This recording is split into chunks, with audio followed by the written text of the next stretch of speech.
Bonjour à tous, ce soir c'est l'Olympico, la rencontre qui a été reportée, hein, qui devait avoir lieu fin octobre entre l'Olympique de Marseille et l'Olympique lyonnais. Et il y a plusieurs choses à dire sur cette rencontre, aussi bien sur le terrain qu'en dehors. Et c'est justement en dehors du terrain qu'on va commencer. Alors, d'après ce que j'ai compris, et j'avoue que ça m'étonne, le match se jouera au Vélodrome et avec des supporters. Alors même si les incidents qui ont eu lieu, à la fin du mois d'octobre là, ne sont pas du fait de, l'Olympique de Marseille puisque, ça a eu lieu en dehors du stade, donc c'est du ressort de la préfecture, de la mairie et cetera, mais c'est pas le club qui est en cause. Bah, il y a cette question, est-ce que ça peut, est-ce que ça va recommencer? Parce que déjà que c'est pas récurrent, hein, ce serait abusé de le dire, mais le fait est qu'il y a déjà eu des incidents, sauf que c'était à Lyon, je crois, cette fois-là, il y a 2 ans. J'avais fait une vidéo là-dessus, le jour où Dimitri Payet a reçu une bouteille d'eau dans la tronche. Hem, Là, il y a évidemment un risque de nouveaux incidents. C'est pour ça que je suis étonné que, la rencontre se dispute avec des supporters, parce que bon, que ça joue au Vélodrome à la rigueur, pourquoi pas, mais qu'il y ait pas de huis clos, ça m'étonne énormément. Donc il y a ce risque, voilà, de nouveaux incidents et donc si d'aventure ça devait avoir lieu dans le stade, là, ce serait du fait de l'OM. On espère que non, hein, évidemment, on espère que cette rencontre va se dérouler, correctement, même si, sur le terrain, bah, les 2 équipes ont besoin de victoires et de points, ça je vais y revenir. Voilà, alors évidemment, l'équipe, ils se sont empressés dans leur, je ne sais plus, quelle émission, sur leur chaîne là, de dire, «Ouais, le risque d'un arrêt» et cetera. Bon après, c'est l'équipe, hein, voilà, ça a été, c'est et ce sera toujours un torchon. Enfin bref, eux, c'est bien, ça fait du clic, des chiffres, des stats, du pognon, tant mieux pour eux. Mais oui, il y a évidemment un risque de nouveaux débordements, ce soir et je pense que, le football français n'en a pas besoin. Je pense que on arrive à un point là, les gars, waouh! Faut respirer un peu là, c'est bon parce que voi j'ai pas vu, hein, les unes de presse au lendemain du match qui a été reporté, les unes de presse étrangères. Mais je pense que la Ligue 1 et le football français en général en a pris, pour son grade et ce serait, justifié.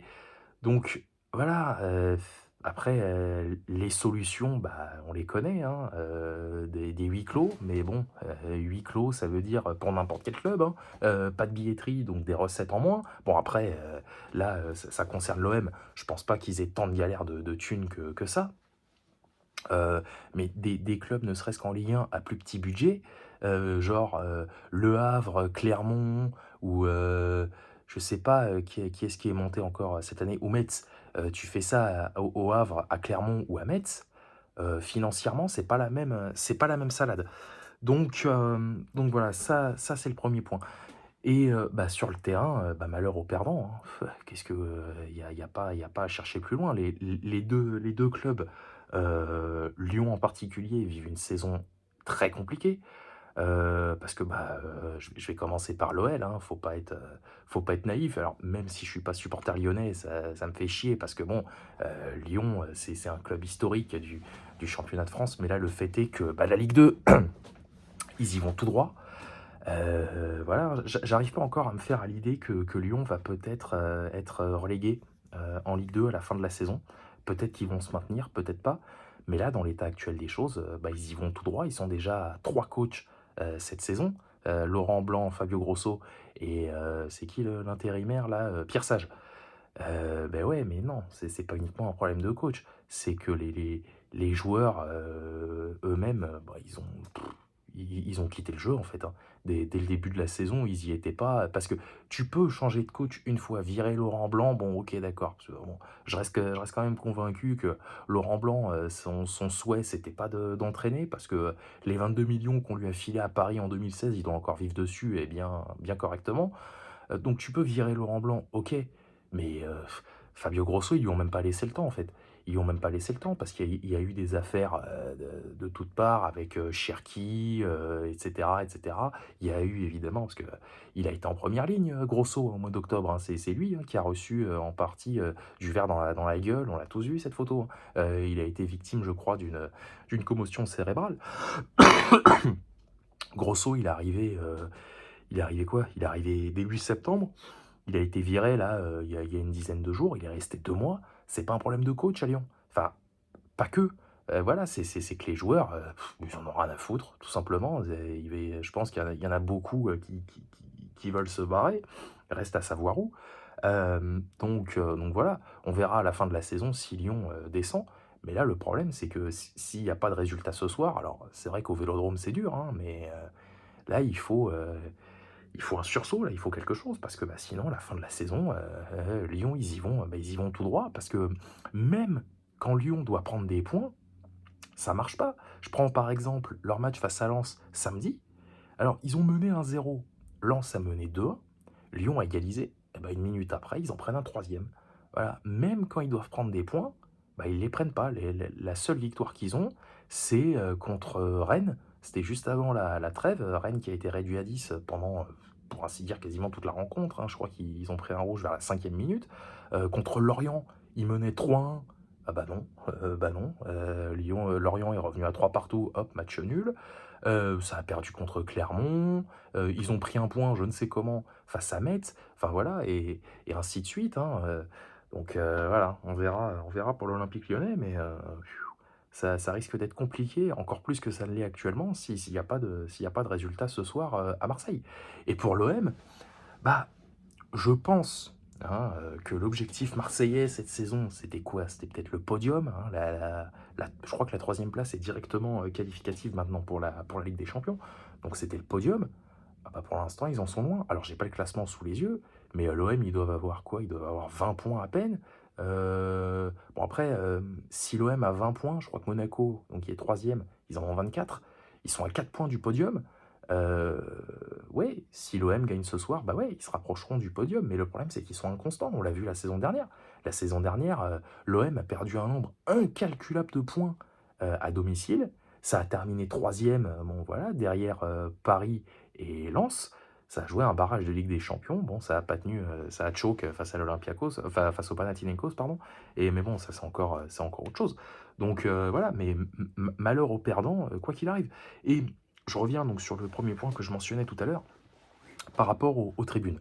Bon, Lyon-Marseille, on va pas se mentir, c'est une grosse rivalité de Ligue 1. Voilà, c'est peut-être la 3e plus grosse rivalité. Je mettrais devant, PSG-OM et le derby entre Lyon et Saint-Étienne. Bon, même si on l'a pas eu cette saison, on l'aura peut-être l'année prochaine, hein, si Lyon, descend en Ligue 2. Mais voilà, Lyon-Marseille, c'est une grosse rivalité. Il y a eu des grands moments, il y a des joueurs qui ont fait les 2 clubs. Voilà, il y a eu des gros matchs entre Lyon et Marseille, notamment évidemment le 5 partout en 2009. Il y a eu un 8-0, je crois, pour Lyon en 97, un 7-0 pour l'OM, en 91. Donc voilà, il y a des grands moments qui ont eu lieu entre Lyon et Marseille. Et si il doit y avoir une animosité, quelconque, c'est sur le terrain. Que les joueurs sur le terrain, se mettent des tacles à la jugulaire, qui se foutent sur la gueule, qu'il y ait des générales, ça à la rigueur on s'en fout, mais pas dans les tribunes. Je pense qu'il y a eu assez d'incidents, en France et notamment au Parc des Princes, parce que faut pas je voulais pas spécialement parler du Paris Saint-Germain dans cette vidéo, mais bon je vais le faire quand même parce que, ce qui se passe, les règles de sécurité dans les stades aujourd'hui, ça vient en partie du Parc des Princes. Le Parc des Princes dans les années 90, j'y étais pas, hein, j'étais pas né, mais tu sais, tu te renseignes, tu lis des articles, des témoignages, et cetera. Le Parc des Princes, il y a 30 ans. Waouh! Hey, si on en est là aujourd'hui, plan Le Pro, et cetera, c'est parce qu'il y a eu des morts, hein. Enfin, il y en a eu un notamment, Yann Laurence en 2010. Il y a eu une autre affaire, mais là, c'était pas au parc, c'était, à Tel Aviv, en 2006. Si le Parc des Princes en est là aujourd'hui, c'est à cause de tout ce qui s'est passé avant. C'est parce qu'avant, le Parc des Princes, alors Auteuil, ça allait à peu près, mais fallait voir les spécimens qu'il y avait en tribune Boulogne, hein. Les tribunes Boulogne la tribune Boulogne dans les années 90, c'était des skins, des fachos, des néo-nazis, des tout ce que tu veux. Le Parc des Princes aujourd'hui, s'il en est là, c'est à cause de tout ça. Donc voilà, encore une fois, Lyon-Marseille, c'est une rivalité, il y a eu des grands moments, donc Si ça doit se castagner, se foutre sur la tronche, c'est sur le terrain, pas dans les tribunes. Parce que imaginez des familles, et ça j'en ai déjà parlé, des familles qui emmènent leurs gamins au stade. Voilà, ils payent leur place très cher, hein, parce que je connais pas le prix d'une place, standard au Vélodrome, mais j'imagine que ça a un coût, et comme partout, hein, à Marseille, à Lyon, à Paris, n'importe. Une place de stade, ça coûte très cher. Et donc, ce qui s'est passé au mois d'octobre, c'est que des gens, abonnés ou non, enfin, non abonnés, parce que voilà, tu es abonné, tu vas au stade, voilà, tu payes ton abonnement, mais des gens non abonnés qui vont au Vélodrome une fois de temps en temps, tu vois, qui économisent, et cetera. Ça, j'en ai déjà parlé. Ils économisent, ils se saignent pour vivre de leur passion, et bah non, on leur retire. Pourquoi? Parce que tu une bande de connards qui ont décidé ce soir-là de foutre le bordel parce que c'était Marseille-Lyon, parce que si, parce que là. Non, ça, c'est de la connerie, ça. Donc, voilà. Alors, je suis pas pour interdire tous les déplacements de supporters, mais pour les limiter, oui. Bah oui, si on doit en arriver là, pour qu'il y ait le moins d'incidents possible, bah ouais. Alors d'ailleurs, alors je me gourre peut-être, hein, mais j'ai quand même l'impression qu'on entend parler d'incidents de stade, enfin entre supporters, beaucoup plus en France qu'ailleurs. Bon, remarquez, en Italie, par exemple, il y a d'autres problèmes. En Angleterre, bon, l'Angleterre, c'est un mauvais exemple parce que, les clubs anglais ont aussi eu leur lot de catastrophes, que ce soit, le Hazel, Hillsborough là, en comment? Avec entre Liverpool et je crois que c'était Sheffield en 89. En Allemagne, en Espagne, il y a déjà dû avoir des trucs aussi. Mais voilà, ça, il y a actuellement, c'est beaucoup trop, en France. Ça devrait arriver nulle part, mais en France, c'est récurrent. Il y avait eu des incidents aussi, il y a peu, je crois que c'est la saison où Saint-Étienne est descendu en Ligue 2 face à Angers. Il y a eu un derby entre Lille et Lens, je sais plus si c'était à Lille ou à Bollaert, mais pareil, ça s'est foutu sur la gueule, avec les supporters. En Ligue 2, bon là, laisse tomber, Ajaccio, je crois que c'était Bordeaux et Saint-Étienne aussi, ou Bordeaux-Ajaccio, tiens. Enfin, je m'en rappelle plus. Il y a eu un truc il y a pas longtemps, ouais, c'était Bordeaux-Saint-Étienne. C'est Bordeaux-Saint-Étienne où pareil, ça s'était foutu sur la gueule, enfin ça faut arrêter quoi. Voilà, si on doit, pas interdire, parce que voilà, pareil, des supporters qui se déplacent, faire des déplacements, voilà, c'est pas donné à tout le monde, on va pas les interdire, non. Mais voilà, il faut que la ligue, se penche là-dessus parce que c'est bien, hein, de lutter, contre l'homophobie, les insultes en tout genre, bah ouais, mais il faut se pencher sur les incidents aussi, les gars. Il est là le problème. Voilà, moi je veux bien, hein, arrêter les matchs, pour des insultes homophobes, les trucs, les maillots, arc-en-ciel ou là c'était quoi, il y a pas longtemps? C'était pour la protection de l'enfance ou des trucs comme ça. Ouais, c'est super, c'est génial, bravo, mais il y a autre chose. Faut se concentrer sur les tribunes aussi un peu, le terrain c'est bien, mais il faut voir ce qui se passe en haut. Voilà. Écoutez, on verra ça ce soir. J'espère vraiment que ça va se passer le mieux possible. Et puis, voilà, c'est tout ce que je peux, souhaiter, hein. Il y a pas, voilà, qu'il y ait pas d'incident, c'est tout. Parce que, s'il y en a encore, ah bah, là, les 2 clubs, hein, enfin, voilà, l'OM, l'Olympique Lyonnais, tout, et le football français en général, sera dans une mer de noir. Voilà. Allez, salut à tous, sortez couverts et banzai.